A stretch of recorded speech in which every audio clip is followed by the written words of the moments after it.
স্বাগত বৈশাখী টেলিভিশনের নিয়মিত আয়োজন ইস্পাহানি মির্জাপুর জিরো আওয়ারে আপনাদের সাথে আছি আমি জুনায়েদ তালুকদার। দর্শক, এই অনুষ্ঠানে সমসাময়িক রাজনীতি, অর্থনীতি, আন্তর্জাতিক সহ গুরুত্বপূর্ণ বিভিন্ন বিষয় নিয়ে কথা বলা হয়।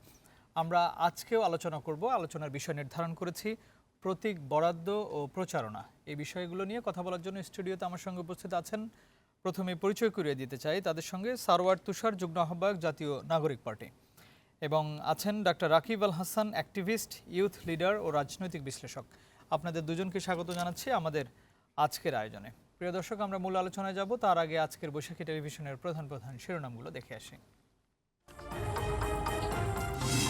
ত্রয়োদশ জাতীয় নির্বাচন নিখুঁতভাবে সম্পন্নের নির্দেশ প্রধান উপদেষ্টার। এবার ভোট গণনায় দেরি হতে পারে বললেন প্রেস সচিব।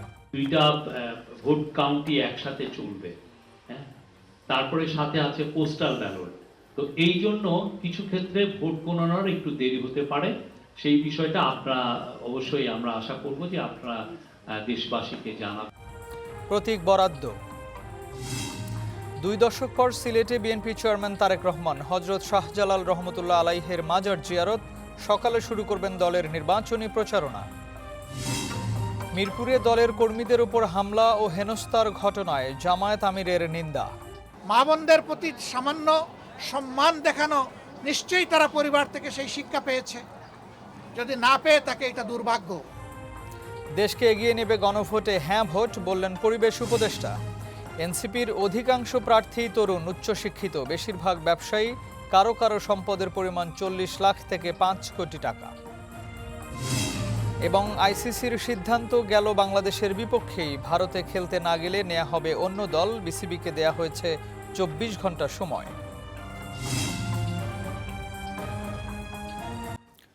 দর্শক, আমরা শিরোনামগুলো শুনছিলাম। আমাদের এই অনুষ্ঠানটি বৈশাখী টেলিভিশনের পাশাপাশি ইউটিউব চ্যানেল এবং ফেসবুক পেজেও সরাসরি সম্প্রচারিত হচ্ছে। আমরা আলোচনা করব প্রতীক বরাদ্দ ও প্রচারণা নিয়ে। তার আগে আমরা একটু আলোচনায় যেতে চাই। ডক্টর রাকিব আল হাসান, আপনাকে দিয়ে শুরু করব। আইসিসি টি-20 বিশ্বকাপ নিয়ে আমরা কিছুদিন থেকেই দেখছিলাম বাংলাদেশ, ইন্ডিয়া এবং আইসিসির মধ্যে একটি উত্তেজনা চলছিল, মূলত সিদ্ধান্ত নিয়ে কি হবে। বাংলাদেশ থেকে সিদ্ধান্ত জানানো হয়েছিল যে ইন্ডিয়াতে যদি খেলা হয় তাহলে বাংলাদেশ খেলতে যাবে না। ভেন্যু পরিবর্তনের আবেদন জানানো হয়েছিল এবং সেটা শ্রীলঙ্কায় হলে বাংলাদেশ খেলতে যাবে। সেটা থেকে আজকে এসে আমরা যে সিদ্ধান্তটা জানতে পেরেছি, যদি বাংলাদেশ টি-20 ওয়ার্ল্ড কাপ খেলতেই চায় তাহলে তাদেরকে ইন্ডিয়াতে গিয়েই খেলতে হবে, যেটা বাংলাদেশ হয়তো যাবে না, এবং সেটা 24 ঘন্টা সময় দেওয়া হয়েছে, না হলে অন্য দলকে সেখানে ইনক্লুড করা হবে। একটু শুনে আসতে চাই যে আসলে কোন পর্যায়ে গেল এই ব্যাপারটা। বাংলাদেশ কি তাহলে এই ওয়ার্ল্ড কাপে আর খেলছে না, সম্ভাবনা কম? জি, আপনাকে ধন্যবাদ। আমার সহ-আলোচক এবং দর্শকদেরকে সালাম এবং শুভেচ্ছা জানাই। দেখুন, ক্রিকেট খেলা পুরো বাজারটা আসলে ভারত নিয়ন্ত্রণ করে, অনেক বছর ধরেই ভারতের নিয়ন্ত্রণে রয়েছে, এবং ক্রিকেট খেলাটার মোড়লে আসলে কিন্তু একটা ভূরাজনৈতিক গেম রয়েছে। ভারতে এই ট্রাম্প কার্ডটা দীর্ঘদিন থেকে পাকিস্তানের সাথে খেলে আসছিল। সাম্প্রতিক সময় উত্তেজনা এবং বাংলাদেশের সাথে সম্পর্কের টানাপোড়েনের কারণে বাংলাদেশের সাথে তারা এই গেম কার্ডটি খেলছে এখন। আমি এর সাথে আরেকটি জিনিস যোগ করতে চাই। আপনি নিশ্চয়ই লক্ষ্য করেছেন, গতকাল ভারত বাংলাদেশে যারা তাদের কূটনীতিক রয়েছে, এগুলো হাই কমিশন এবং কনসুলেট, উপ হাই কমিশনের যারা তাদের পরিবারের সদস্যদেরকে সরিয়ে নেওয়া যায়, এবং আজকে এটা এয়ারপোর্টে বিমানবন্দরে রীতিমতো ভিড় লেগে গেছে। এটা বলে নন ফ্যামিলি পোস্টিং, এবং এই স্ট্যাটাসটা বাংলাদেশের এখন স্ট্যাটাসটা তারা কাউন্ট করবে পাকিস্তান, আফগানিস্তান, সুদান, কিরগিস্তান, কাজাখস্তান, এই জাতীয় দেশগুলোর সমমূল্যের কি। সুতরাং বাংলাদেশকে আমি মনে করি যে ধরুন ক্রিকেট খেলার মোস্তাফিজ ইস্যু থেকে শুরু করে এখন পর্যন্ত যতগুলো হচ্ছে সেগুলো হচ্ছে বাংলাদেশের এই সরকারকে বা বাংলাদেশকে একটা সাইকোলজিক্যাল প্রেশার রাখার জন্য চেষ্টা করতেছে। আপনি নিশ্চয়ই খেয়াল করে থাকবেন, আরেকটু আমি যোগ করি, গত কয়েকদিন আগে দিল্লিতে একটা প্রেস কনফারেন্স করেছে পতিত আওয়ামী লীগের 2 সাবেক মন্ত্রী হাসান মাহমুদ এবং নওফেল, এবং 23 তারিখে আরেকটি প্রোগ্রাম করার কথা, যেখানে তারা বলতেছে যে শেখ হাসিনা সেখানে উপস্থিত থাকবে। সুতরাং বাংলাদেশের ইলেকশনের কালকে থেকেই কিন্তু প্রার্থীরা প্রচার নেমে যাচ্ছে। আমার সাথে যে সহ-আলোচক, উনিও এই শো শেষ করে উনি নরসিংদী দৌড় দেবেন। তো এখন প্রত্যেকটা প্রার্থীর মধ্যে কিন্তু এই ধরনের একটা উত্তেজনা বিরাজ করছে, এবং বাংলাদেশের ইলেকশন হওয়ার মানে আর ইলেকশন ঠেকানোর আর কোনো ওয়ে নাই। এবং শুধুমাত্র ইলেকশন ঠেকানো ছাড়াও তারা এখানে পতিত আওয়ামী লীগকেও আসলে একটা ইন করার চেষ্টা করতেছে। সুতরাং আমি মনে করি যে পুরা ক্রিকেটের ব্যাপারটা আসলে পুরোটা একটা ভূরাজনীতিক চাল, বাংলাদেশকে একটা সাইকোলজিক্যাল প্রেশার রাখার জন্য। এবং আপনি নিশ্চয়ই লক্ষ্য করে থাকবেন, যখন মোস্তাফিজকে ইস্যু করে যখন কলকাতা নাইট রাইডার্সকে অর্ডার দেওয়া হয়েছিল তাকে বাদ দেওয়ার জন্য, পরবর্তী সময় বাংলাদেশ তখন স্বাভাবিকভাবে বাংলাদেশ যৌক্তিক দাবি জানিয়েছিল যে যদি আপনি একটি ক্রিকেটারকে যদি আপনি নিরাপত্তা দিতে না পারেন, তাহলে এত বড় cricket team, staff member, coach, পুরো প্যানেলটাকে, মিডিয়া কর্মী সকলকে আপনি কিভাবে নিরাপত্তা দিবেন? সমর্থকরাও থাকবে সেখানে, এবং তারা বলেছিল জার্সিও পরা যাবে না, হই হুল্লোড় করা যাবে না। হ্যাঁ, তখন এই বাংলাদেশে জাতীয় জার্সি জিনিসগুলো পরা যাবে না। আলটিমেটলি ক্রিকেটের মোড়লে আসলে বাংলাদেশের রাজনৈতিক গেমটা এখানে চলমান। তবে আমি মনে করি যে বাংলাদেশ তার সঠিক জবাবটা দিয়েছে, কিন্তু যেহেতু ক্রিকেট খেলা আমাদের একটা বড় বাজার, আমাদের একটা সংস্কৃতির অংশ, ক্রীড়াঙ্গনের একটা বড় পার্ট, সুতরাং এখানে আজকে আমি নিউজে দেখলাম, আপনিও অলরেডি বললেন যে বাংলাদেশ যদি অংশ না নেয় তাহলে তারা এখানে সম্ভবত স্কটল্যান্ডকে তারা সুযোগ দিবে। তো সুতরাং আমি মনে করি যে এটা আসলে বাংলাদেশের যারা এই ব্যাপারে এক্সপার্ট বা পলিসি যারা নির্ধারণ করতেছে তারা হয়তো জিনিসটা আরো বেশি খতিয়ে দেখবে, তবে কোনোভাবেই যেন ইন্ডিয়ার কাছে মাথা নত না করে। এবং আমি মনে করি যে বাংলাদেশের এই ধারা অব্যাহত থাকা উচিত। এটা এখনকার নয়, শুধুমাত্র পরবর্তী গভর্নমেন্টের ক্ষেত্রে তাই হওয়া উচিত। সারোয়ার তুষার, একই প্রশ্ন আপনার কাছে, যে এটা কি ক্রিকেট গেম নাকি পলিটিক্স? ক্রিকেটটা আসলে পলিটিক্স, বাংলাদেশের সঙ্গে যে ইন্ডিয়ার এই মুহূর্তে অবস্থাটা এবং আইসিসির, একই সাথে যেটা ডক্টর রাকিব যুক্ত করলেন যে কূটনীতিক পরিবারের যে সদস্য এখানে যারা আছেন ইন্ডিয়ার, এবং তাদেরকে ফেরত নেয়ার কাজ শুরু হয়েছে, অলরেডি অনেকেই হয়তো চলেও গিয়েছে। আসলে এটা দিয়ে কি বোঝানোর চেষ্টা করছে বলে আপনার কাছে মনে হয়? আপনাকে ধন্যবাদ। খেলা তো কখনোই আসলে পলিটিক্সের বাইরে না, এবং স্পেশালি যখন এটা বাংলাদেশ ইন্ডিয়ার সম্পর্কের ব্যাপারে আসে, খেলাটা মানে এক্সট্রিমলি পলিটিক্যাল হয়ে ওঠে। এবং সেখানে আমরা ভারতের সাথে আমাদের সামান্য যদি কোনো ধরা যাক দ্বিদলীয় কোনো দুই দেশের কোনো ট্যুর থাকে, সেখানেও আমরা দেখতে পাই ভারতের মিডিয়ায় আমাদের নিয়ে কীভাবে আমাদেরকে পোট্রে করা হয়। আর এটা তো একটা ওয়ার্ল্ড কাপ। এখন এই ওয়ার্ল্ড কাপে বাংলাদেশ যে স্ট্যান্ডটা নিয়েছে, এটা আসলে তার সিকিউরিটি কনসার্নের জায়গা থেকে নিয়েছে। এটা খুব ন্যায্য একটা কনসার্ন যে ভারতে এই মুহূর্তে যে ধরনের উগ্রবাদ বিরাজ করছে, সেখানে বাংলাদেশের খেলোয়াড়রা নিরাপদ থাকবে কি না সেটা নিয়ে যথেষ্ট সন্দেহ করার কারণ আছে।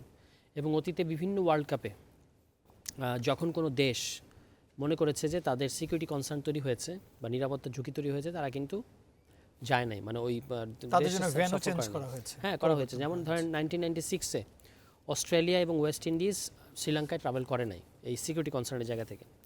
2003-এর ওয়ার্ল্ড কাপে ইংল্যান্ড জিম্বাবুয়েতে যায় নাই এবং নিউজিল্যান্ড কেনিয়াতে যায় নাই। তখন জিম্বাবুয়ে এবং কেনিয়া এবং সাউথ আফ্রিকা সম্ভবত তিনটা দেশে টুর্নামেন্টটা হচ্ছিল। তো ইংল্যান্ড এবং নিউজিল্যান্ড যথাক্রমে জিম্বাবুয়ে এবং কেনিয়াতে ট্রাভেল করে নাই, তাদেরকে কিন্তু অন্য দেশে ব্যবস্থা করা হয়েছে। তো বাংলাদেশ যদি এখন মনে করে যে তাদের সিকিউরিটি কনসার্ন তৈরি হয়েছে ইন্ডিয়ায়, তাহলে তারা শ্রীলঙ্কা বেছে নিতে পারে, বা মানে বাংলাদেশ সম্ভবত এটা প্রস্তাবও করেছে যে আমাদেরকে শ্রীলঙ্কায় খেলতে দেওয়া হোক। তো সেটা করতে না দেওয়া, এটা হচ্ছে ভারতের মানে বাংলাদেশের যে অভিযোগ, ওই অভিযোগটা সত্য প্রমাণিত হয়, এই কারণে ভারত এটা করতে দিতে চায় না, আপনার অভিযোগটা যতই ন্যায্য হোক না কেন। ফলে এখান থেকে এটা অবশ্যই আমি মনে করি যে বাংলাদেশের অবস্থানটা সঠিক। যদিও বাংলাদেশ একটা ক্রিকেট পাগল দেশ, এখানে না খেলতে পারলে বাংলাদেশের দর্শকদের জন্য এটা একটা দুঃসংবাদ ক্রিকেট না খেলতে পারার, কিন্তু আত্মমর্যাদার প্রশ্নে কখনো কখনো আপনাকে শক্ত অবস্থান নেওয়া উচিত। তো সেই দিক থেকে তাদের এই ধন্যবাদ আপনাকে। আমরা একটু রাজনীতিতে চলে আসি, বাংলাদেশের রাজনীতি এবং নির্বাচনে চলে আসি। এই যে এখন বর্তমান যে অবস্থা চলছে, আমরা তো আজকে থেকে আপনারা শুরু করবেন আপনাদের প্রচারণা, যেমনটি বলছিলেন যে আপনি আজকে রাতেই নরসিংদী চলে যাবেন, গিয়ে প্রচারণা করবেন। আপনার এলাকা নিয়ে একটু কথা বলি। সেখানে আপনি প্রার্থী হয়েছেন, আপনারা 10 দলীয় জোটে আছেন। আপনার জোটের জামায়াতের সেখানে নির্বাচন করার কথা না, সেখানে আমরা জানতে পারলাম যে সেখানে তিনি নির্বাচন করছেন, এবং আপনি এই বিষয় নিয়ে ফেসবুকেও দেখলাম যে কিছু বিষয়ে হয়তো লিখেছেন, এবং জনগণের সঙ্গে বা এলাকার মানুষজনের সঙ্গে ভুল বোঝাবুঝি যেন না হয় সেই বিষয়টাও নিয়ে আপনি একটু সম্ভবত পোস্ট করেছেন। আসলে কি অবস্থা সেখানে এখন, তারা কেন প্রার্থীটা রেখে দিল? হ্যাঁ, বিষয়টা হলো যে 30 দলীয় জোট, 10 দলীয় জোট, তার মধ্যে আমাদের হচ্ছে 30টা আসন, তার মধ্যে আমাদের একটা আসন আর কি। এখন জামায়াত ইসলামে যিনি ওখানে প্রার্থী আমার আসনে, তিনি অত্যন্ত একজন দক্ষ সাংগঠনিক ব্যক্তিত্ব, এবং তা পুরো জামায়াত ইসলাম সংগঠন হিসেবে সেখানে খুব ব্যাপকভাবে মাঠটা গুছিয়েছে এবং এই মানে তাদের দলের অনুকূলে রাখতে পেরেছে। এর পাশাপাশি আমাদের বেশ কিছু জনবান্ধব কাজ, মানে এনসিপি নতুন দল হিসেবে এই দুটো মিলে একটা আবহ তৈরি হয়েছে নরসিংদী 2-এ। কিন্তু জামায়াত ইসলাম স্বাভাবিকভাবেই তারা যেহেতু 1.5 বছর ধরে পরিশ্রম করে মাঠটা গুছিয়েছে, তাদের ছাড়ার ক্ষেত্রে একটু মনের মধ্যে একটু কষ্ট থাকবে, এটা খুবই স্বাভাবিক। তো সেটারই একটা আবেগের বহিঃপ্রকাশ আমরা দেখতে পেয়েছি যখন শেষ দিন তিনি জামায়াত ইসলামের প্রার্থী আমাদের সম্মানিত আমজাদ ভাই, তিনি যখন দিতে গেলেন মনোনয়নপত্র প্রত্যাহার করবেন ঠিক করেছেন, তখন তাকে আসলে বাসার মধ্যে তার যারা সংগঠনের নেতৃবৃন্দ তারা আসলে তাকে অবরুদ্ধ করে রাখে। এমনকি পরিস্থিতিটা এই পর্যায়ে যায় যে যখন মানে প্রত্যাহারের ফর্মটা তার কাছে পৌঁছানো পর্যন্ত যায় নাই, তার আগেই এটা ক্ষুব্ধ নেতাকর্মীরা এটাকে ছিঁড়ে ফেলেছে।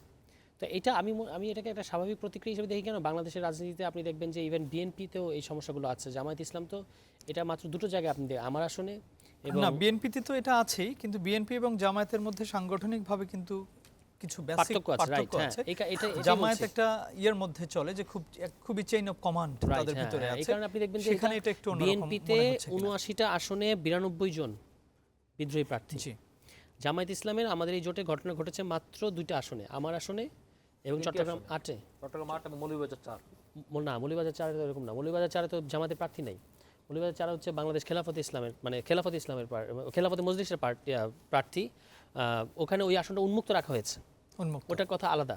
কিন্তু আমাদের এই 2টা আসনে চট্টগ্রাম 8 আর এখানে চট্টগ্রাম 8-এ ইতিমধ্যেই ওই প্রার্থী আমাদের দলের প্রার্থীকে সমর্থন জানিয়ে বসে পড়েছেন।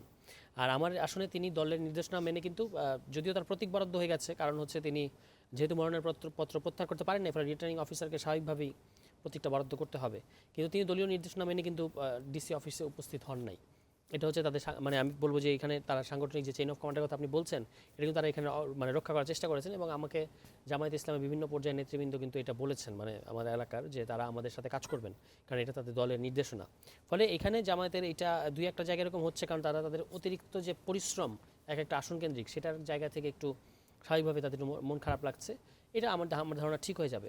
এবং প্রতীক তিনি পেলেও আমি খোঁজ নেওয়ার চেষ্টা করেছি যে এটা অন্য কোনোভাবে হয়তো জামায়াত ইসলাম এটা ইসির সাথে কথা বলে ব্যালটে যেন দাঁড়িপাল্লা প্রতীকটা না থাকে ওই আসনে, সেটা হয়তো জামায়াত ইসলাম চেষ্টা করবে। কিন্তু যেটা ঘটেছে সেটা হয়তো না ঘটলে আরও ভালো হতো, মানে এই যে একটা অ্যাপারেন্টলি একটা ভুল বোঝাবুঝি তৈরি হয়েছে সেটুকু হতো না। সেটা হয়তো অন্য আরেকটি দলের জন্য পজিটিভ হতে পারে যদি না, কিছু কিন্তু ভোট কমে যায়। তবু মানে আমরা মানে 10 দলীয় যে ঐক্য জোট, সেটা এখনো ঐক্যে অনড় আছে এবং আশা করি যে সামান্য ভুল বোঝাবুঝি আছে সেটা খুব দ্রুত কেটে যাবে। জি, ধন্যবাদ। ডক্টর রাকিব, যদি আপনি একটু বলেন যে এই প্রচারণা শুরু হয়ে গেল, মানে কেমন দেখছেন প্রচারণা? আমরা শুরুতেই কিন্তু দেখলাম যে মিরপুরে যে একটি ঘটনা, প্রচারণার আগেই মিরপুরে যে ঘটনাটি ঘটলো, যদিও এটা নিয়ে অনেক আগে থেকেই প্রশ্ন ছিল যে জামায়াত এবং ছাত্র শিবিরের লোকজনরা বিভিন্ন বাড়ি বাড়ি যাচ্ছেন, তারা এনআইডি কার্ড সংগ্রহ করছেন, মোবাইল নাম্বার নিচ্ছেন, নিয়ে হয়তো তাদেরকে ভোটের বিষয়ে সহযোগিতা করার জন্য হয়তো নিচ্ছেন, এবং বিএনপি এবং বিভিন্ন জায়গা থেকে বলা হচ্ছে যে না, এটা তাদেরকে হয়তো বিকাশ নাম্বারও নেওয়া হচ্ছে। কোনটা বিকাশ নাম্বার শুনেছেন কিনা, এবং কি মনে হয় আপনার কাছে যে এখন পরিস্থিতিটা কোন দিকে যাচ্ছে? জি, আপনাকে আবারও ধন্যবাদ। একটি জবাবদিহিহীন সরকার থেকে বাঁচার জন্য হলো একটি জনাতন ইলেকশনের কথা পৃথিবীতে অনেক জায়গায় বলা আছে, বাট একটি গ্রহণযোগ্য ইলেকশন সরকার ইতিহাসের সেরা নির্বাচন উপহার দিতে চায়। আমি এই মুহূর্তে একটি উক্তি স্মরণ করি। ফ্র্যাঙ্কলিন ডি রুজভেল্ট, সাবেক আমেরিকান প্রেসিডেন্ট, তিনি একটা কথা বলেছিলেন, the greatest threat of democracy is indifference. এখন আপনি যদি ইনডিফারেন্স সোসাইটি যদি থাকে, তাহলে কিন্তু ডেমোক্রেসির জন্য এটা ক্ষতিকর এবং একটা ক্ষতিগ্রস্ত দেশ বা জাতি আমরা পাই। তো সেক্ষেত্রে আসলে নির্বাচনের কোনো বিকল্প নাই। অনেক দিন থেকে আমরা এগুলো নিয়ে পুরনো বিষয় আলোচনা করে আসছিলাম। নির্বাচনী প্রচারণা, জোট, অনেক কিছু চলতেছে। আমি একটু, তুষার ভাই হয়তো জোটের কারণে অনেক কিছু বলতে পারতেছে না জামাতকে নিয়ে, যাকে আমি একটু স্মরণ করি। আপনি যে বলছেন যে বিএনপির ক্ষেত্রে 79 ক্ষেত্রে 92 জন, কিন্তু দেখেন বিএনপির কোথাও দানের শীষের প্রার্থী কিন্তু জোটের এখানে দেয়নি। বিএনপি যারা দিয়েছে অনেক, 100 সম্ভবত 51 বা 67 জন শুরুতে বিএনপি বিদ্রোহী প্রার্থী দিয়েছিল, তাদেরকে বিএনপি দলীয় কার্যক্রমভাবে তাদেরকে বহিষ্কার করেছে। এর বাইরে একজন যদি বহিষ্কার করে ফেলে, তখন সে আর বিএনপির কেউ থাকে না, এবং স্বাধীন নাগরিক হিসেবে তাকে ইলেকশনে পার্টিসিপেট করার বাধা দেওয়ার মতো আমি আপনি কেউ নাই। কিন্তু জামাত যে কাজটা আবার করলো, জামাত যেটা করলো আর কি, জামাত ধরেন আমরা একটা গাছ লাগানোর পরে যখন ফল ধরে, তখন বয়স্ক বুড়ারা তো ফলটা পারতে পারে না, তখন তরুণদেরকে বলে যে তোমরা ফলটা পেরে আসো, আমি মই দিচ্ছি। তো জামাত শুরুতে মইটা সরাই ফেলছে, এখন তুষার ভাইয়ের ক্ষেত্রে দেখতেছি মইটাও সরাইছে, গাছটাও কেটে ফেলতেছে।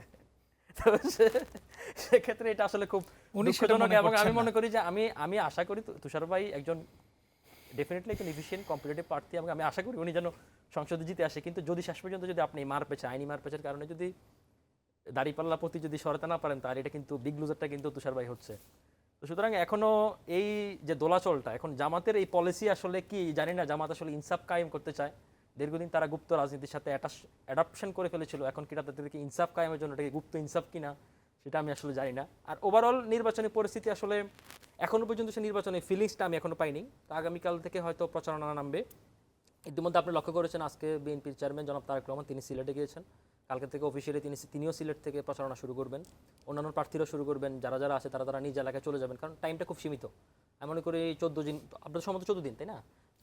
18 দিন কিন্তু আসলে এনাফ না, খুবই অল্প সময়। তবুও অনেকেই গত 1.5 বছর ধরে অফিসিয়ালি আনঅফিসিয়ালি নানাভাবে তারা মানে সোসাইটিতে পিপলদের সাথে কানেক্টেড ছিল।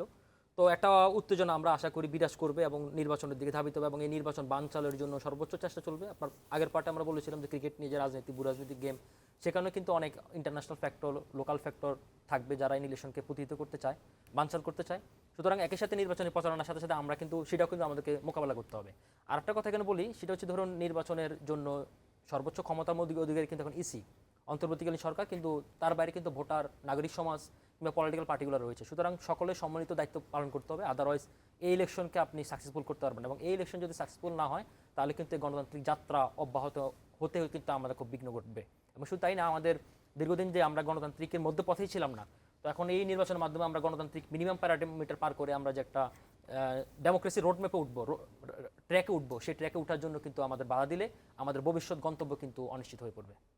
জি সারোয়ার তুষার, আমি একটু জানতে চাই যে উনি যেটা বলছিলেন যে ইসি এখন সর্বোচ্চ ক্ষমতার অধিকারী, আপনার কাছে কি মনে হয় যে ইসি যেভাবে কাজ করছে তাতে সামনে যারা প্রার্থী আছেন তাদের নিরাপত্তা এবং যারা ভোট দিতে যাবেন জনগণ তাদের নিরাপত্তাগুলো ইসি ঠিকঠাক মতো করতে পারবে? এবং একই সঙ্গে অন্যান্য যে বিষয়গুলো আপনারা যেমন আগে থেকেই ইসির উপরে একটু আপনাদের কনফিডেন্স কম ছিল এবং এর মধ্যেও আপনারা বিভিন্নভাবে অভিযোগ করেছেন যে সেখানে যারা দ্বৈত নাগরিক বিভিন্ন দেশের এবং একই সঙ্গে যারা ঋণ খেলাপি তাদেরকেও এখানে অনেককেই মনোনয়ন দেয়া হয়েছে, তাহলে আপনারা কি রাখতে পারছেন, এই ইসির উপরে আস্থা রাখতে পারছেন? ইলেকশন কমিশন চাইলে অনেক কিছু করতে পারে এবং তার কাছে একটা সুষ্ঠু নির্বাচন কন্ডাক্ট করার জন্য বা উঠিয়ে আনার জন্য যা যা করণীয় সমস্ত ক্ষমতাই আছে।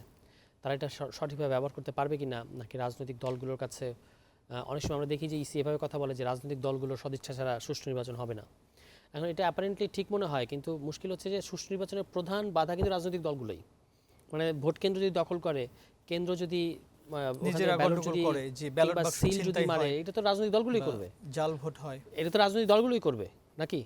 ফলে আপনি তো তাদের উপর বেশি মানে ভরসা করতে পারেন না। আপনার নিজের এনফোর্সেবল ওই ইলেকশনটাকে সুষ্ঠু করার জন্য যা যা করণীয় সেটা আপনাকে বাধ্য করার মেকানিজম আপনার লাগবে। এবং ইসির প্রধান সমস্যা হচ্ছে তার এনফোর্সিবিলিটি। ধরেন এই যে আপনি দেখবেন যে আচরণবিধি, যেটা আচরণবিধিতে অনেক কথা বলা আছে।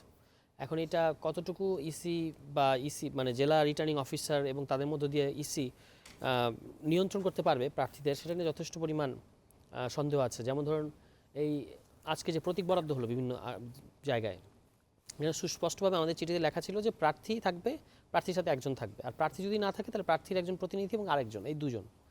কিন্তু আপনি দেখবেন যে যেই ছবিগুলো আপনারা দেখেছেন বা যে ভিডিওগুলো দেখেছেন, প্রত্যেকটা থেকে একেবারে উপচে পড়া ভিন্ন। ওই যে ডিসি সম্মেলন কক্ষে এত লোক তো থাকার কথা না, এবং বলেও তারা যে মানে এটা নিয়ন্ত্রণ করবে, সেই নিয়ন্ত্রণ করার তাদের কোনো মানে সামর্থ্য নাই বলে অ্যাপারেন্টলি মনে হয়েছে।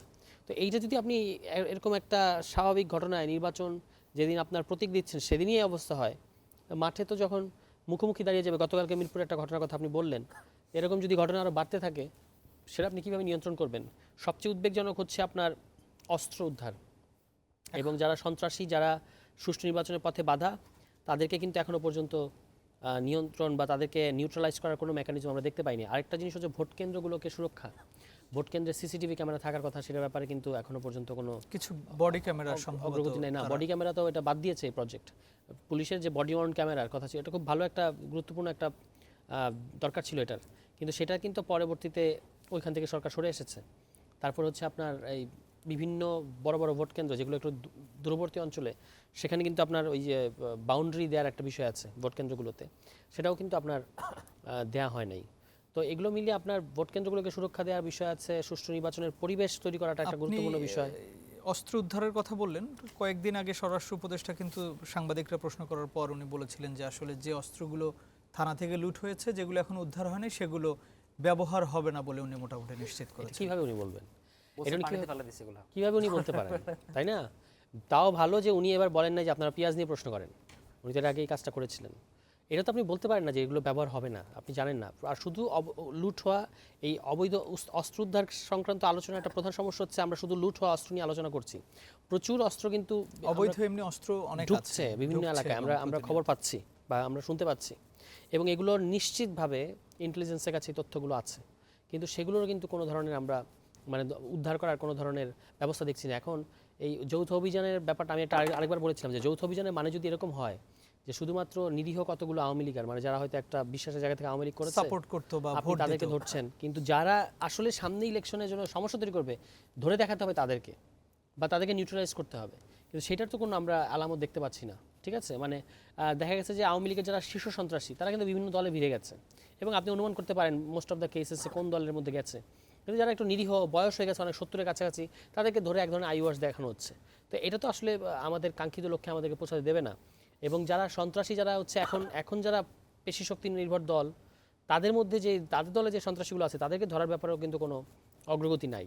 তো আসলে ইলেকশনের ক্ষেত্রে সমস্যা তৈরি করবে তারা, জি, তো তাদেরকে কিন্তু ধরতে পারছে না সরকার। আমরা একটা বিজ্ঞাপন বিরতিতে যাব, তার আগে ডক্টর রকিব আপনার কাছে একটা প্রশ্ন রেখে যেতে চাই। উনি যেটা বলছিলেন যে যারা এখন পেশি শক্তি নির্ভর দল এবং যারা সন্ত্রাসীরা এখন একটি দলের মধ্যে আসলে এই মুহূর্তে ভিড়ে গেছে, যারা সেখান থেকে কাজ করছে, আসলেই এটা এরকম অবস্থায় আছে কিনা এবং নিরাপত্তা কিভাবে বাড়ানো যায় সেই বিষয়টা আপনার কাছ থেকে একটু জানবো।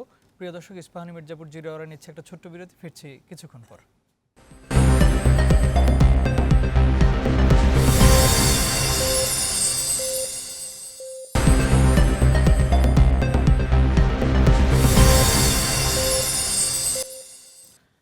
আবারও স্বাগত ইস্পাহানি মির্জাপুর জিরো আওয়ারে।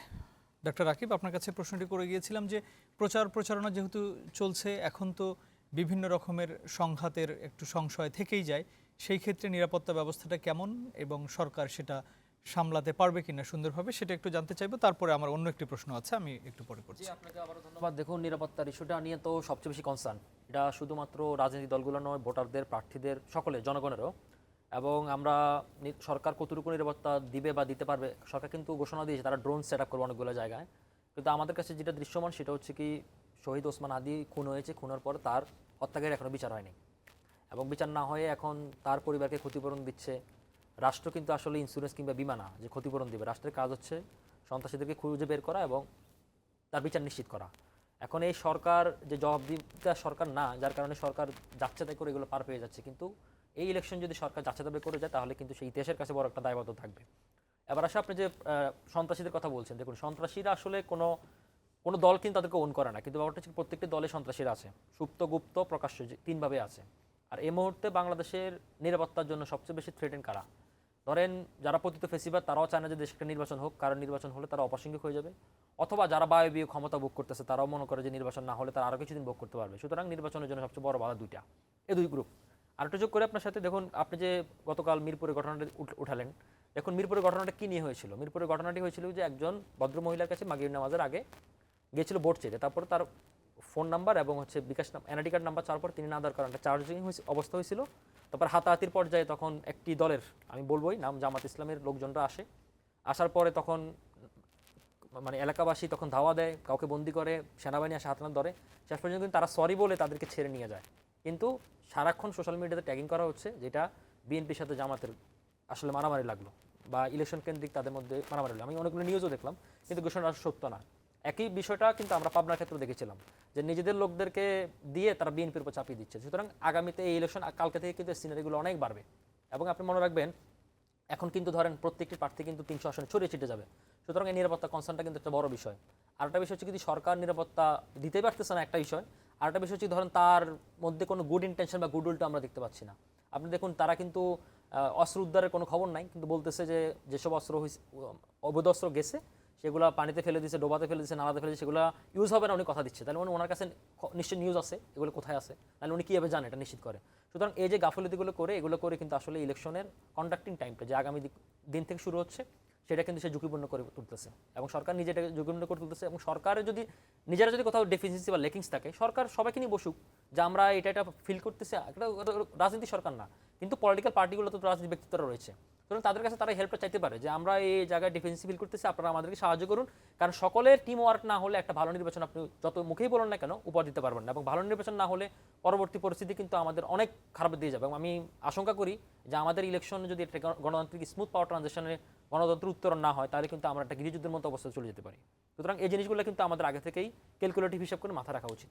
জি, ধন্যবাদ স্যার। তুষার, আজকে আমি একটা টেলিভিশনে দেখলাম এবং শুনলাম যে নাহিদ ইসলাম বলল জাতীয় পার্টির মাধ্যমে ভোট বানচাল করতে পারে আওয়ামী লীগ এবং সেটার সম্ভাবনা অনেক আছে, এই ষড়যন্ত্রটা এখনও আছে। 196 আসনে জাতীয় পার্টি তাদের প্রার্থী দিয়েছে এবং আজকে তারাও গণসংযোগ শুরু করবে। জাতীয় পার্টিকে নিয়ে আপনারা আসলে কোন কোন কারণে মানে ভয় পাচ্ছেন যে তারা নির্বাচন বানচাল করতে পারে আওয়ামী লীগকে সাথে নিয়ে? না, ভয়ের বিষয় না। জাতীয় পার্টি তো মানে ফ্যাসিস্ট এনাবলার, এবং আমরা এটা অনেকবার বলেছি যে জাতীয় পার্টিকে কোনোভাবেই আগামী ইলেকশনে অংশগ্রহণ করতে দেওয়া উচিত না। তাদের বরং অ্যাকাউন্টেবল করা উচিত বিগত সময় তাদের যে ভূমিকা ছিল।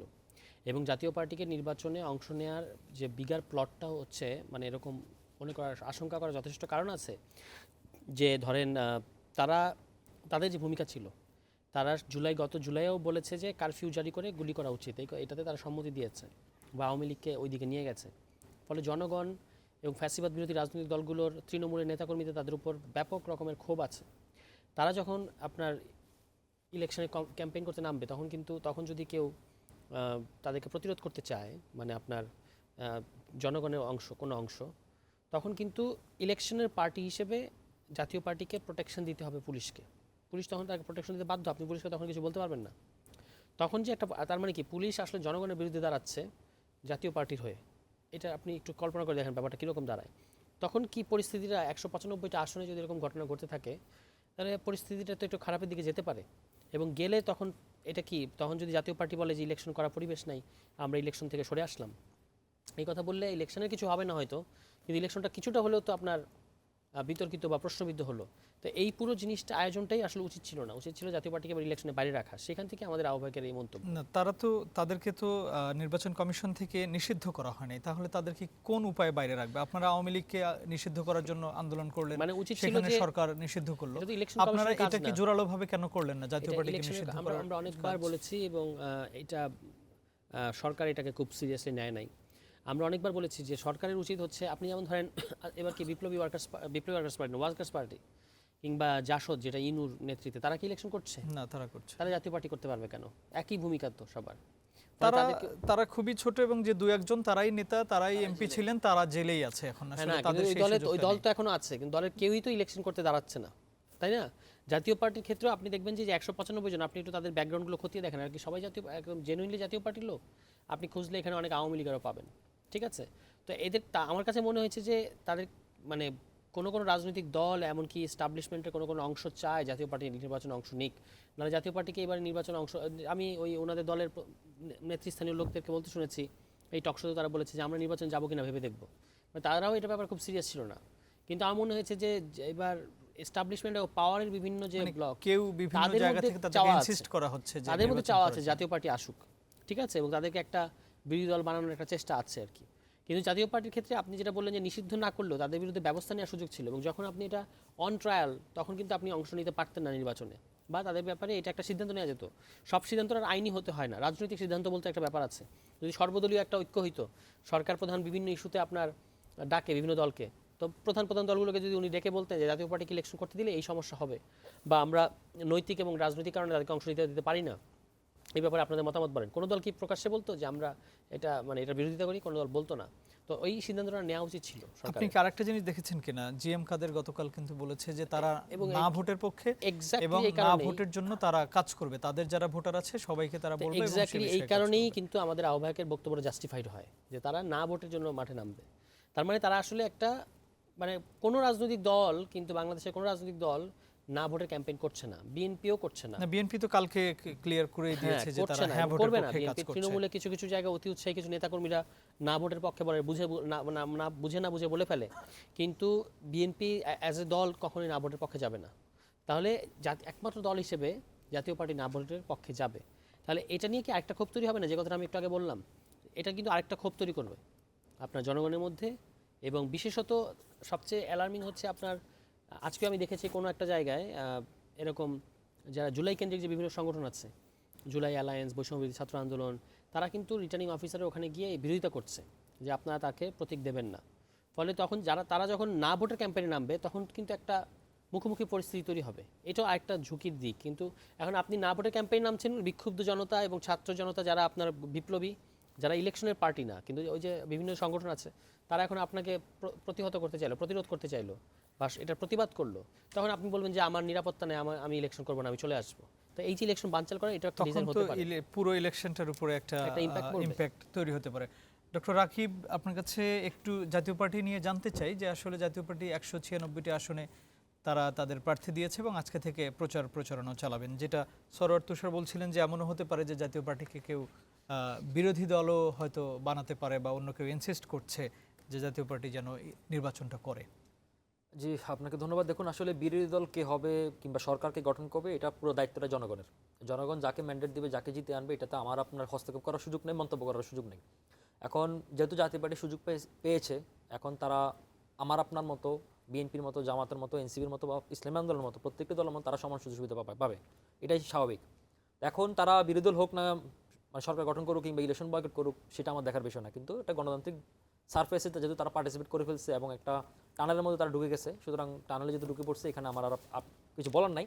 কিন্তু তুষার ভাই যেটা বলছে যে জাতীয় পার্টি একটা টাইমে ইলেকশন বয়কট করতে পারে, এখন আমি ইলেকশন বয়কট করার সম্ভাবনা তো আমি জামাতের মধ্যেও দেখি, এনসিপির মধ্যেও দেখি। সেটাই অনেকে বলছেন যে এনসিপি কিন্তু বলেছে, ইঙ্গিত দিয়েও রাখছে, আসিফ মাহমুদ সজীব ভুঁইয়া তিনি দুদিন আগে বলেছেও যে আমরা যাব কিনা এখনো বিবেচনা দিন। সুতরাং তাহলে সেই ক্ষেত্রে সেজন্যই কি জাতীয় পার্টিকে রাখা হয়েছে কিনা, যে কেউ যদি চলে যায় রাখার কিছু না। এখানে তো জাতীয় পার্টিকে কেউ টেনে দাওয়াত দিয়ে ইলেকশন আনেনি। জাতীয় পার্টি নিজে একটা গণতান্ত্রিক মানে পার্টি হিসেবে, এক্সিস্টিং পার্টি হিসেবে তারা পার্টিসিপেট করেছে। এখন তাদের দোষ ত্রুটি বিচার সেটা তো আইনের হিসাব, সেটা তো আর আমার আপনার হাতে নাই। তো সুতরাং আমি জাতীয় পার্টিকে খুব একটা বড় ইস্যু মনে করি না, এবং আমি এটা মনে করি না যে ধরেন পতিত ফেসিবাদ যেখানে ভারতে বসে বসে হাঁকাও গুলি মারতেছে, গর্জন করতেছে, সেখানে তারা এসে একেবারে জাতীয় পার্টিকে উদ্ধার করে দিবে, এটা আমি একেবারেই মনে করি না। জাতীয় পার্টি বাংলাদেশে 90 সালের পর থেকে বাংলাদেশে একটা আঞ্চলিক দল। তারা আসলে পরগাছার মতো, মানে হাসিনার সাথে কোনোভাবে মানে আঁকড়ে ধরে বেঁচে থাকে আর কি। এর বাইরে জাতীয় পার্টিকে নিয়ে কথা বলাটাই মনে করি বোকামি। না, তাতে কি ভোটে তাদের তো কিছুটা হলেও তাদের কিছু ভোট ব্যাংক আছে, তারা ইমপ্যাক্টটা পড়বে কিনা এটা এখন ধরেন জাতীয় পার্টিও বিএনপিকে ভোট দেবে না, জাতীয় পার্টি জামাতকে ভোট দেবে না, এনসিপিকে ভোট দেবে না। এখন জাতীয় পার্টির যে কিছু ভোট আছে তারা সেই ভোটগুলো গেইন করার চেষ্টা করবে। আর আওয়ামী লীগের যে বেশিরভাগই কেন্দ্র যাবে এটা আমি মনে করি না, কিছু কিছু আওয়ামী লীগ ভোট যাবে, সেটা হচ্ছে তার নিজস্ব পার্সোনাল কিছু ক্যালকুলেশনে, তার রিজন ভিত্তিক কিছু ক্যালকুলেশনে। কারণ এটা অনেকবার আমরা বলেছি যে আমরাও কিছু সার্ভে করে আমরা দেখেছি যে আওয়ামী লীগের একটা অংশ, তরুণ একটা অংশ হয়তো ভোট কেন্দ্রে যেতে পারে, তো সেটা হচ্ছে তার এলাকার লাভ লসের হিসাব করে যে কাকে দিলে তার জন্য বেটার, সে 5 বছর নিরাপদ থাকতে পারবে, ব্যবসা বাণিজ্য করতে পারবে, মামলা টামলা কম খাবে। তো এই জাতীয় জিনিসগুলো হয়রানি থেকে বাঁচার জন্য সে অনেকে দিবে। আবার আরেকটা কোয়েশন আছে, ধরেন আমার আত্মীয় স্বজনের মধ্যে বিএনপিও থাকতে পারে, জামাতও থাকতে পারে, আওয়ামী লীগও থাকতে পারে, তো আত্মীয় বিবেচনা করে ধরেন আমি যদি ক্যান্ডিডেট হই তো আত্মীয় স্বজন তো আমাকে ভোট দিবেই। তো এই কোয়েশনের কারণেও জাতীয় পার্টির কিছু, আওয়ামী লীগের কিছু ভোট ব্যাংক যাবে, কিন্তু এটাকে আমি বেশি বড় কিছু মনে করি না। আমি আমাদের ওভারঅল কনসার্নের বিষয় যেটা, সেটা হচ্ছে কি 12 তারিখ ইলেকশনটা সুষ্ঠুভাবে পরিচালনা করা, সুষ্ঠুভাবে যাতে অনুষ্ঠিত হয়, এবং একই সাথে আমাদের যে গণভোটটা রয়েছে। এবং আজকে কিন্তু আপনি নিশ্চয়ই খেয়াল করেছেন যে প্রেস সেক্রেটারি বলেছেন যে ভোট গণনা করতে বিলম্ব হতে পারে। এটা কিন্তু আমরা ধরেন যখন মানে আমরা এই আলোচনাটাই বিরতির পরে এসে আপনার কাছ থেকে শুনবো। প্রিয় দর্শক, ইস্পাহানি মির্জাপুর জিরো আওয়ারে নিচ্ছে ছোট্ট আরেকটু বিরতি, ফিরছি কিছুক্ষণ পর, আমাদের সাথেই থাকুন।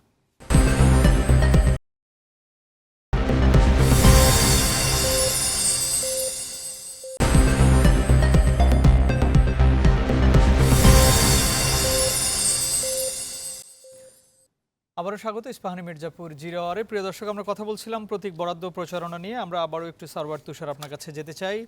প্রশ্নটি হচ্ছে, প্রবাসীদের ভোট দেওয়া শুরু হয়ে গেছে, পোস্টাল ব্যালটে যে ভোট হবে সেটা আজকে থেকে শুরু হচ্ছে। পোস্টাল ব্যালটে ভোট নিয়ে আমরা বিভিন্ন রকমের কথা শুনছিলাম, যে সেখানে বিএনপির যে প্রতীক সেটা একটু অন্যভাবে রাখা হয়েছে, জামায়াত এবং আপনাদের 10 দলীয় যে প্রতীকগুলো আছে সেগুলো সবার উপরেই আছে, সুন্দরভাবে সবগুলো দেখা যাচ্ছে।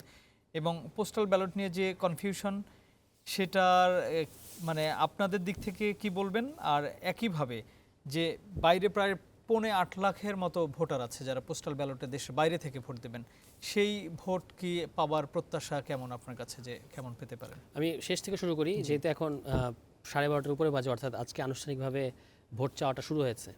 এবং নরসিংদী 2-এর জোটের প্রার্থী হিসেবে আমি আমার আসনের যারা প্রবাসী ভোটার তাদেরকে এই প্রোগ্রামের মাধ্যমে আমি ছাপলাকলিতে ভোটটা চাইবো, যেহেতু 25 তারিখের মধ্যে তারা ভোটটা দেবে। আমি সবাইকে বলবো যারা এমনকি যারা দাঁড়িপাল্লায় ভোট দেবেন সিদ্ধান্ত নিয়েছিলেন তারাও যেন ছাপলাকলিতে দেন, কারণ এখন এটা একই। কারণ পোস্টাল ব্যালটে কিন্তু আবার এই ব্যাপারটা আছে যে সব মার্কায় কিন্তু থাকবে, ফলে জোটের প্রার্থীকে এটা তারা নিশ্চয়ই খেয়াল রাখবেন।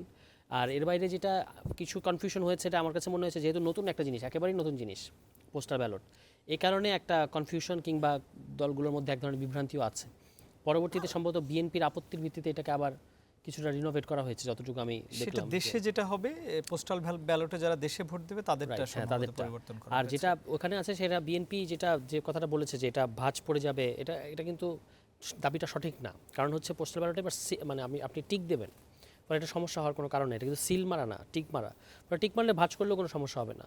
তবু ঠিক আছে, তাদের কনসার্নটা ইসি আমলে নিয়ে যতটুকু সম্ভব ঠিক করছে সেটা করা দরকার আছে। সবচেয়ে গুরুত্বপূর্ণ হচ্ছে এই ক্ষেত্রে যে প্রবাসীরা এবার গণঅভ্যুত্থানে এটা সবচেয়ে বড়, আমি মনে করি সবচেয়ে বড় সংস্কার যে প্রবাসীরা ভোট দিতে পারছে। কিন্তু সেখানেও একটা কথা হচ্ছে যে যতটা সহজ হওয়া উচিত ছিল তাদের রেজিস্ট্রেশন, ততটা সহজ হয় না। এই কারণে আপনি দেখতে পাচ্ছেন যে প্রায় 2 কোটি ভোটারের মধ্যে খুব অল্প, প্রায় সম্ভবত 30 লাখের মতো বা কাছাকাছি এরকম প্রবাসী আসলে রেজিস্ট্রেশন করেছে। একটা বড় অংশ আসলে এটা বাইরে থাকছে, ফলে এটা সংখ্যাটা আরও বড় হতে পারতো এবং যদি প্রসেসটা আরও সহজ, বিশেষত মিডল ইস্টের যারা প্রবাসী আছেন তাদের জন্য আর একটু সহজ প্রসেসে রেজিস্ট্রেশনটা করানোর উদ্যোগ এমবেসিগুলো নিত, তাহলে আসলে আমরা আরও বেশি ভোটার দেখতাম এবং সেটা সুন্দর হতো। যাই হোক, এবার শুরু হলো, সামনে আরও আমরা দেখতে কিন্তু এই পাবো। যে পোস্টাল ব্যালট যেগুলো আমরা শুনতে পেলাম যে একই মানুষের কাছে অনেকগুলো করে পোস্টাল ব্যালট আছে, সেখানে কি এই ভোটটা অন্যভাবে কোনো মেকানিজম করার সুযোগ আছে কিনা বা কোনো মেকানিজম করার কোনো সুযোগ নাই সম্ভবত, কারণ এটা খুব জটিল একটা প্রসেসের মধ্যে আপনার ভোট আপনি দিচ্ছেন কিনা এটা নিশ্চিত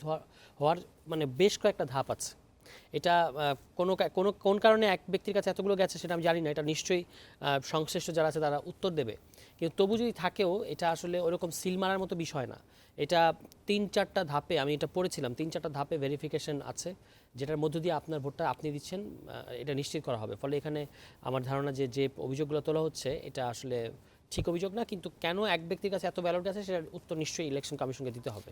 জি, ডাক্তার রাকিব, একটু ইশতেহার নিয়ে শুনতে চাই আপনার কাছ থেকে যে জামায়াত ইশতেহার দিয়েছে, বিএনপি তো ইশতেহার আগেই তাদের একটা ছিল যে তারা সবকিছু বল, ফ্যামিলি কার্ড নিয়ে তারা কথা বলছে। এই যে দলগুলোর ইশতেহার, তারা নির্বাচনে যারাই জিতে আসুক, নির্বাচনের পরে তারা আসলে কিভাবে ইশতেহারগুলো কি বাস্তবায়ন অতীতে কেমন হয়েছে এবং সামনে এটা কতটুকু হওয়া সম্ভব, আপনার কাছে মানে কি তথ্য আপনি জানেন? আচ্ছা, আপনাকে ধন্যবাদ। আমি যখন খুব ছোট ছিলাম তখন সম্ভবত 2009-এর ইলেকশনটি হলো, তখন হাসিনার একটা গড় শুনতে পাচ্ছিলাম আমার মাইকে যে 10 টাকা চাল দিব, ঘরে চাকরি দিব। তো সেটা ছিটে ফোটাও হয়নি, শেষ পর্যন্ত 80 টাকা চাল খেতে হয়েছে। হাসিনার আমলে 80 টাকা দিয়ে চাল খেতে হয়েছে। এখন ধরুন আমাদের ইশতেহার বলতে যেটা শুনি আমরা, ইশতেহার মানে হচ্ছে রাজনৈতিক দলগুলোর ফাঁকা বুলি, এটাই জনগণ বিশ্বাস করে। সুতরাং বাংলাদেশে ইশতেহারের কোনো গুরুত্ব আছে বলে আমি মনে করি না। কিন্তু এখনকার বাস্তবতা, এখনকার সোসাইটিতে জেনজি জেনারেশনের মুহূর্তে যেখানে প্রতিদিন বলে কয়ে এখন বিভিন্ন দেশে গণঅভ্যুত্থান হয়ে যাচ্ছে, আপরাইজিং হয়ে যাচ্ছে, সেখানে ইশতেহার একটা ডেফিনেটলি একটা ফ্যাক্টর। এবং আসলে আমাদের রাজনীতিগুলো আসলে আমরা বেটারমেন্ট রাজনীতি দিতে চাই, এ ধরনের রাজনীতি হওয়া উচিত, ইশতেহার কেন্দ্রিক রাজনীতি, পলিসি কেন্দ্রিক রাজনীতি হওয়া উচিত। আর এতদিন ধরেন গত 1.5 বছর আমরা অনেক কিছু নিয়ে আলাপ করেছি, আগামী কয়েকটা দিন আমরা ইশতেহার, পলিসি, প্ল্যান এগুলো নিয়ে আমরা কথা বলতে চাই। আমি একটু একটা নিয়ে বলতে চাই, ধরুন জামাতের কালকে এটা নিয়ে আমি একটা অনেক বিষয় আছে, আমি একটা বিষয় নিয়ে যেটা আমার হেলথ সেক্টরটা নিয়ে একটু কথা বলতে চাই। ধরুন বিএনপি একটা হেলথ কার্ড দিবে, ফ্যামিলি কার্ড দিবে, কৃষক কার্ড দিবে। এখন হেলথ কার্ডের জন্য বিএনপি ছোটবেলা একটা গল্প মনে পড়লো, আমরা যখন খুব ছোট ছিলাম, ক্লাস 1-2 দিকে ঘটনা, তখন ঈদের সময় যে আমাদের ছুটি পাওয়া যেত, ঈদের পরবর্তী সময় এসে তখন একজন আরেকজনকে জিজ্ঞেস করতাম যে তুই কত স্যালামি পেছিস। তো একজনে বলতো 500 টাকা, 1000 টাকা। এখন আরেকজন বাড়া দেখানোর জন্য বাড়া বলতো। তো একজন বাড়া বলতে তখন এরকম 30, 40, 50 হাজার টাকা চলে যেত। তখন স্বর্ণের বড়ি ছিল সম্ভবত 30,000 টাকা। তো এই জাতীয় একটা চাওয়াবাজির জায়গা ছিল। গতকাল জামাতের ইশতেহারটা আমি এরকম চাওয়াবাজি দেখলাম। ধরেন মানে প্র্যাকটিক্যালি এটা পসিবল, আমি একটু 2 মিনিট সময় দিয়ে একটু বলে ফেলছি। ধরুন তারা বলছে যে বিএনপি বলেছে যে তারা বাংলাদেশের এই মুহূর্তে টোটাল জিডিপি গ্রোথের 2.36% হচ্ছে আমাদের হেলথ বাজেট। আর বিএনপি বলছে এটাকে ধাপে ধাপে উন্নতি করে 5% নিতে হবে। জামাত কালকে বলছে 6 থেকে 8% নেবে। এখন 5% এটা WHO এর একদম রিকমেন্ডেশনে রয়েছে বাংলাদেশের মতো কান্ট্রিতে। ইভেন বাংলাদেশের টোটাল বাজেট যেটা, বাজেটের হচ্ছে কি এখন 0.8% নেমে এসেছে, যেটা 2% থাকার কথা। তো সেখানে কিন্তু আপনার সবচেয়ে কম সাউথ এশিয়ার দেশগুলোর মধ্যে সবচেয়ে কম, ভুটানের চেয়ে বাংলাদেশের কম। তো সে জায়গা থেকে ধরুন এই জিনিসটা ধাপে ধাপে উন্নতি করার বিষয়। এখন এই জিডিপি বিষয়টা তারা আসলে বিএনপি 5% দিচ্ছে, তা বিএনপির একটা রোড ম্যাপ আছে কবে তারা কীভাবে করতে চায়। তারা হুট করে বলে 6 থেকে 8%। আমি জাস্ট একটা উদাহরণ দিলাম তাদেরকে। তো এখন এটা কীভাবে করবে, কীভাবে ইমপ্লিমেন্টেশন করবে, ইমপ্লিমেন্টেশন কোনো জায়গা নেই। এখন জিডিপি জিনিসটা যে একটা ফাঁকা বলি অনেক জায়গায়, কারণ আপনি চাইলে এই জিনিসগুলো খুবই প্র্যাকটিক্যাল। শুধুমাত্র হেলথের অ্যালোকেশন করলে হবে না, হেলথের সাথে একই সাথে এডুকেশন, কর্মসংস্থান এবং জননিরাপত্তা করতে হয়। কোনো একটা কলকাতার প্রত্যেকটা হেলথের উপরে চাপ পড়ে। বাংলাদেশের এমন এক কান্ট্রি, বাংলাদেশের প্রত্যেকটা মানুষের 72% মানুষ পার্সোনাল ব্যয় খরচ করে তার হেলথের জন্য, এবং প্রতি বছর 42 লক্ষ মানুষ দরিদ্র থেকে অতি দরিদ্রতার নিচে নেমে যায় হেলথের কষ্ট পোষানোর জন্য। সুতরাং এটা একটা খুব একটা বার্নিং ইস্যু। এক্ষেত্রে আমি একটা উদাহরণ দিই। ধরেন পৃথিবীতে সবচেয়ে বেশি হেলথের অ্যালোকেশন হচ্ছে ইউএসএতে 18.6%, কিন্তু সেখানে গড় আয়ু হচ্ছে 79.8 বছর। সিঙ্গাপুর হচ্ছে মাত্র 2.7%, সেখানে গড়ায়ু 83.5%। শুধুমাত্র অ্যালোকেশন করলে যে আপনার গড়ায়ু বাড়তেছে ব্যাপারটা তা না। আর একটু উদাহরণ আপনাকে আমি দিই, ইউএসএতে প্রতি মানুষের পিছনে প্রতি বছরে হেলথের এক অ্যালোকেশন খরচ হয় 15,000 ইউএসডি, আর কিউবার হয় 1200 ইউএসডি। সুতরাং 10 গুণ 12 গুণ বেশি, কিন্তু তার চেয়ে তার লাইফ এক্সপেক্টেন্সি কিন্তু কম, লাইফ এক্সপেক্টেন্সি কিন্তু কিউবার চেয়ে কম। সুতরাং এটা আপনি বোঝাতে চাইলে হবে না যে মানে এটা করলেই যে এটা হয়ে যাচ্ছে। সুতরাং এই জিনিসগুলো আমাদের আরও প্র্যাকটিক্যালি আলোচনা করা উচিত, এবং শুধু জামাত নয়, বিএনপিকেও তাদের হেলথ কার্ড, ফ্যামিলি কার্ড বা কৃষক কার্ড কোন কোন ধাপে কোন কোন ইমপ্লিমেন্টেশন জনগণের কাছে দিতে পারে রোডম্যাপটা প্রকাশ করা উচিত। কারণ নাহলে আমি একটা হাউকা বলে দিলাম, কালকে হাসিনার মতো আমরা সিঙ্গাপুর বানাই ফেলবো, লস অ্যাঞ্জেলস বানাই ফেলবো, এই জাতীয় রাজনীতি বাংলাদেশের মানুষ দেখতে চায় না। সুতরাং এটা যদি আপনি করতে পারেন তাহলে জনগণের, আমাদের মতো ভোটাররা, আমাদের মতো মানুষরা আইডেন্টিফাই করতে সহজে আমি কাউকে ভোটটা দিব। সুতরাং এই জিনিসটা আমি মনে করি পলিটিক্যাল পার্টিগুলো আরও সিরিয়াসলি দেখা উচিত। এবং একই সাথে এই দেখুন আপনি এনসিপি, আমার পাশে যে সারত হিসাবে বসে আছেন, তারা কিন্তু অনেক নতুন বাংলাদেশ, নতুন বন্দোবস্ত, অনেক কিছু স্বপ্ন দেখাচ্ছে, কিন্তু তারা এখন পর্যন্ত তাদের জোটে রয়েছে, এখন পর্যন্ত তারা ইলেকশন কালকে প্রচার নেমে যাচ্ছে, কিন্তু এখনো পর্যন্ত তারা নিজস্ব কোনো ইশতেহার তারা দেখাতে পারে না। আমি মনে করি যে তারা জামাতের কাছে গিয়ে তাদের অধপতনটা এখানে আর একটু বেশি মানে প্রতিফলিত হলো। জি সারোয়ার তুষার, আপনাদের কোনো ইশতেহার আপনারা না, আসলে এটা কবে খুবই- দিচ্ছেন, বা এটা ভোট অন্যায্য অভিযোগ। যেহেতু আপনি অন্যায্য অভিযোগ ভোট কেন? চাইতে যাবেন, আপনি একটা কি জিনিস কি বলে ভোট চাইবেন আসলে আমি বলি, সেই এক- জানতে চাই একটু। ভোট যখন কেউ চায় তখন সে তার মূলত তার আসনে ফোকাস করে এবং আসন ভিত্তিক ইশতেহার হয়। এবং আপনি জানেন যে এবার নির্বাচন কমিশন নিয়ম করেছে যে প্রত্যেক প্রার্থীকে একই মঞ্চে এসে আপনার ইশতেহার ঘোষণা করতে হবে। ফলে অবশ্যই আমি আমার আসন কেন্দ্রিক ইশতেহার বানাচ্ছি, আরেকজন আসন কেন্দ্রিক ইশতেহার বানাবে, এর বাইরে প্রত্যেকটা দলের আলাদা আলাদা ইশতেহার থাকবে, এবং আমাদেরটাও আমরা খুব শীঘ্রই হয়তো খুব অল্প সময়ের মধ্যেই প্রকাশ করবো। আচ্ছা, বিএনপির কি কোনো ইশতেহার হয়েছে এবার ইলেকশন কেন্দ্রিক? বিএনপির ইলেকশন কেন্দ্রিক ইশতেহার না হলে তারা 31 দফা কয়েকটা আছে। বিষয় 31 দফা আছে, এবং 31 দফা তারা আছে, কিছু ফ্যামিলি কার্ডটা রেশিওর প্রতিদিন কথা বলেছে। তাদের নির্বাচনী ফ্যামিলি কার্ড ব্যাপারটা কিন্তু জনসভায় তারা টোটাল বলছেন। ব্যাপারটা কিন্তু একটা ব্লাফ, কিন্তু এটা ধরেন আমি সময় নাই দেখে আমি পুরোটা বলবো না যে কেন এটা ব্লাফ। কিন্তু আপনি তো এটা এখন এই যে গতকালকে যে তারেক রহমান সাহেব গিয়ে এটা বললেন, উনি একজন প্রার্থী হিসেবে কিন্তু এটা এক ধরনের নির্বাচনী আচরণবিধি লঙ্ঘন করেছেন, ওই যে কালকে করাইলে যেটা করাইল করেছেন। উপস্থিতি যে এখন ইশতেহার আমাদের তো ধরেন বিএনপির 31 দফা আছে, আমাদেরও তো 24 দফা আছে, আমাদের ওখানে রাষ্ট্রকল্পটা ফুটে উঠেছে। নির্বাচনী ইশতেহার আমরা আরেকটা করব। আর বিএনপি কিন্তু 31 দফার বাইরে এখনো কোনো দফা দেয় না, কিছু প্রলোভন দেখাচ্ছে তারা মানুষকে, তারা এটা দেবে ওইটা দেবে, ঠিক আছে। জামায়াত ইসলাম তো অন্তত একটা ভীষণ হাজির করেছে, আপনি সমালোচনা করেছে, বা বিএনপির আমরা এখনো সেরকম কোনো ভীষণ দেখতে পাই নাই। আর এর বাইরে সবচেয়ে বড় যেটা এনসিপি গুরুত্ব দেয় সেটা হচ্ছে পলিটিক্যাল সংস্কার, যেটা হচ্ছে জুলাই সনদের মাধ্যমে, এটা তো আমরা এটার পার্ট, ফলে এটাকে আমরা সম্পূর্ণ অন করি এবং এটাকে আমরা মনে করি যে আমাদের ইশতেহারের বড় অংশই থাকবে। এর বাইরে কিছু ইকোনমিক সহ অন্যান্য সেক্টরাল যে ইশতেহারগুলো দরকার সেগুলো আমরা দেব।